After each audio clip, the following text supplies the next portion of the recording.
Hi friends, welcome to my channel. నేను ఇప్పుడు చేయబోయే రెసిపీ అటుకులతోటి పాయాసం స్వీట్ రెసిపీ ఎలా రెడీ చేసుకోవాలో నేను ఈ వీడియోలో చూపిస్తున్నానండి. అటుకుల్ని ముందు 2 టైమ్స్ వాష్ చేసుకోవాలి నీట్గా.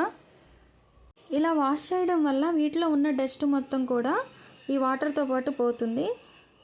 ఇలా కడుక్కుని పక్కన పెట్టేసుకున్న తర్వాత స్టవ్ ఆన్ చేసుకుని గిన్నె పెట్టుకుని గ్లాసు బెల్లానికి 1/2 గ్లాసు వాటర్ పోసేసుకోవాలండి.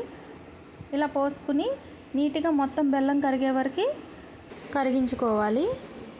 ఇలా కరిగిన తర్వాత స్టవ్ ఆఫ్ చేసేసుకుని నీట్గా వడగట్టేసుకోవాలండి. ఇందులో ఏదైనా డస్ట్ ఉన్నా కూడా మొత్తం పోతుంది.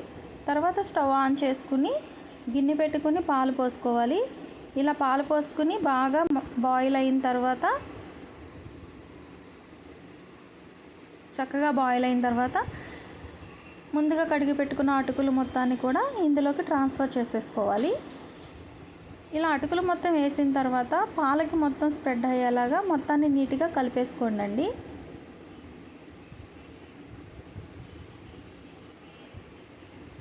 ఇలా కలుపుకున్న తర్వాత కొంచెం ఇలాచీ పొడి వేసుకోవాలి.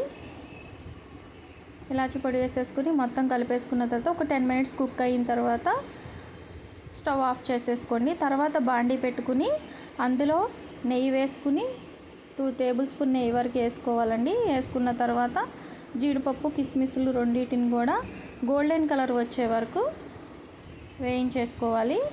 అలా ఫ్రై చేసుకున్న తర్వాత మనం ముందుగానే పాయసాన్ని రెడీ చేసుకున్నాం కదండి, ఆ అటుకుల్లో దీని మొత్తాన్ని కూడా ట్రాన్స్ఫర్ చేసేసేసి మొత్తాన్ని నీట్గా ఒకసారి కలిపేసుకోండి.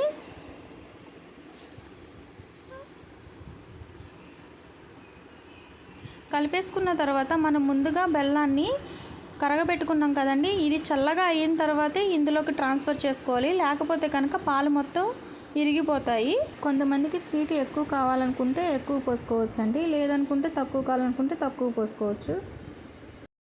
తర్వాత మొత్తాన్ని కూడా ఒక బౌల్లోకి ట్రాన్స్ఫర్ చేసేసుకోండి. అంతే అండి, ఎంతో టేస్టీ అయిన అటుకుల పాయాసం స్వీట్ అనేది రెడీ అయిపోయింది. Thank you for watching. Like చేయండి, సబ్స్క్రైబ్ చేసుకోండి మా ఛానల్ని.